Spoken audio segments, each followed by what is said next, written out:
My health at 34 got so bad that one day I realized I was completely out of options, and I ended up going after something I hadn't even thought about in 20 years. Gabe mentioned a man named Warren who sometimes spent evenings at a bar downtown and who, according to him, still crossed paths with Zane occasionally. At that point, I didn't care how thin the lead was. I went to the bar that same night. It wasn't hard to spot Warren.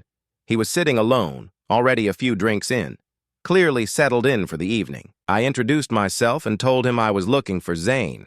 He barely let me finish before telling me to sit down and have a drink. I tried to explain that I wasn't really there to drink, but he shut that down immediately. He told me we weren't having a conversation unless I drank with him. I should have walked away, but I didn't.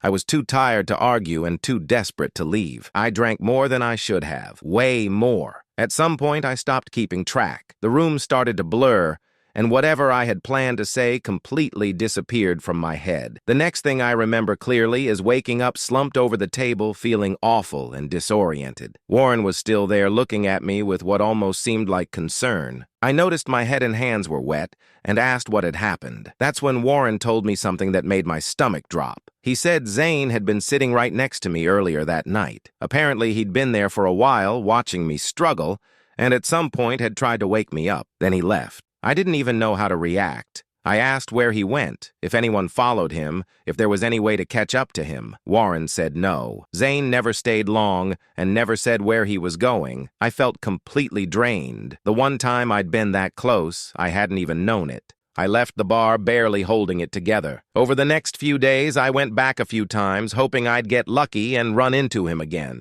It didn't happen. Warren eventually told me he was leaving town for a while, and after that I had no one else to ask. Now I'm stuck waiting. I don't know if Zane will show up again, or if I missed my chance completely. All I know is that he's real, that he was there, and that somehow I was too out of it to meet him when it mattered. I keep going back and forth between telling myself to give up and feeling like I can't stop yet. I don't know what comes next, but for now, all I can do is wait and hope I haven't already ruined my last chance.